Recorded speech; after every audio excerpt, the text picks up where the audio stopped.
ابھی ہمارے ساتھ بات کرنے کے لیے موجود ہیں جمعیت علماء ہند کے دلی پردیش کے صدر مولانا عابد قاسمی۔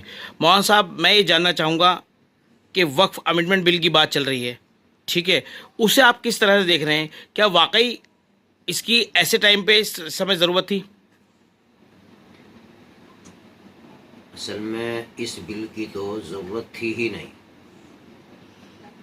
یہ تو میں سمجھتا ہوں اکثریتی طبقے کو خوش کرنے کے لیے یہ سرکار اس بل کو لے کے آئی ہے، اور یہ بل نہایت غلط اور اسے لانا ہی نہیں چاہیے تھا، اور سیدھا سیدھا یہ تو مسلمانوں کے معاملات میں، شریعت کے معاملات میں دخل ہے۔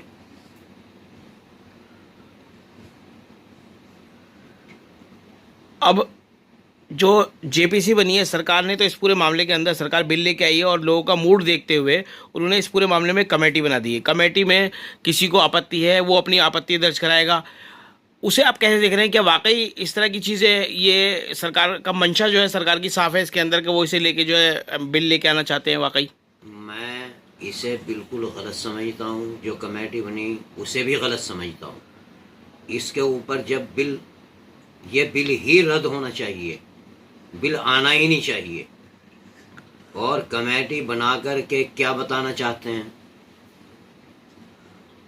عام لوگوں کا جو ان کی مخالفت پارلیمنٹ میں ہوئی ہے اس مخالفت کو دبانا چاہتے ہیں۔ اور میں تو یہ کہتا ہوں ہر سیکولر انسان اس بل کو صحیح نہیں ٹھہرا سکتا، بلکہ اس بل کی مخالفت نہیں، بلکہ اس کو تو بالکل رد کرنا چاہیے۔ کمیٹی ومیٹی کوئی چیز نہیں ہوتی۔ مولانا صاحب، اگر ہم بات کریں اس بل کی، تو وقف کا جو مطلب ہے، وقف بورڈ کی بات کری جائے، وقف کی جو بات کی جائے، وہ تو سیدھے سیدھے ڈائریکٹ مسلمانوں سے جڑا مسئلہ ہے۔ دیکھو، یہ وقف خالص مسلمانوں سے تعلق رکھتا ہے اور وقف اللہ ہے، اور اگر اس کے اندر ذرہ برابر بھی خیانت ہوگی تو یاد رکھیے گا تمام مسلمانوں کو قیامت کے دن جواب دہ ہونا پڑے گا، چاہے کوئی بھی ہو، ایک آدمی نہیں بچ سکتا۔ اب بات کی جائے اسے لے کر عام لوگوں میں بڑا کوئی ذکر نہیں، فکر نہیں، کچھ بھی نہیں۔ آپ کو نہیں لگتا کہ اس بل کو لے کے جو چیزیں سرکار کی طرف سے ہو رہی ہیں وہ عام لوگوں تک بھی جانی چاہیے؟ ان کو جگانے کی ضرورت ہے، اویئر کرنے کی ضرورت ہے۔ بہرحال پہلے تو وقف بورڈ کو عام لوگوں سے علیحدہ رکھا گیا، یہاں بھی غلطی ہوئی۔ یہ عام لوگوں سے علیحدہ نہیں ہونا چاہیے تھا۔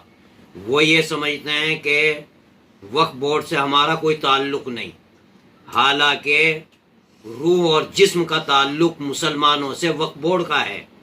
جیسے روح کا تعلق جسم سے ہے، اسی طریقے سے وقف بورڈ کا تعلق عام مسلمانوں سے ہے۔ اگر وقف بورڈ کے اندر کوئی بھی خیانت، کسی بھی قسم کی خیانت ہوگی، میں کہہ چکا ہوں قیامت کے دن ہر مسلمان کو جواب دہ ہونا پڑے گا۔ تو یہ بات آپ مانتے ہو کہ جو وقف بورڈ کے اندر جو سرکاری دخل اندازی ہے وہ غلط ہے؟ بالکل غلط ہے۔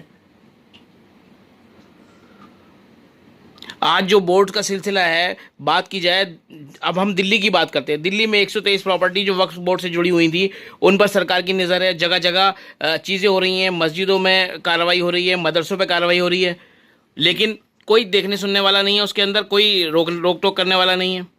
مجھے آپ ایک بات بتائیے، ایک گھر ہے آپ کا اپنا، آپ کے آبا و اجداد نے اسے بنایا اور بنا کر کے آپ کو دیا گیا، اگر حکومت اس پر قبضہ کرنا چاہے تو آپ کو کیسا لگے گا؟ یہ جو تمام املاک ہیں وقف بورڈ کی، یہ تو تمام مسلمانوں کی جائیدادیں ہیں، ان کی حفاظت کی ذمہ داری وقف بورڈ اس لیے بنا تھا کہ سرکار بھی حفاظت کرے، عام مسلمان بھی حفاظت کرے۔ لیکن آج تو الٹا ہو رہا ہے، سرکار وہ سب چیزوں کو قبضہ کرنا چاہ رہی ہے دھیرے دھیرے، سرکار کی منشا صاف ہے۔ نہایت غلط ہے، ایسا نہیں کرنا چاہیے۔ میں کہہ چکا ہوں یہ بل آنا ہی نہیں چاہیے تھا، اور اگر آ گیا، کسی بھی وجہ سے آیا ہو، اس کو رد کرنا چاہیے۔ کمیٹی سمیٹی کوئی چیز نہیں ہوتی۔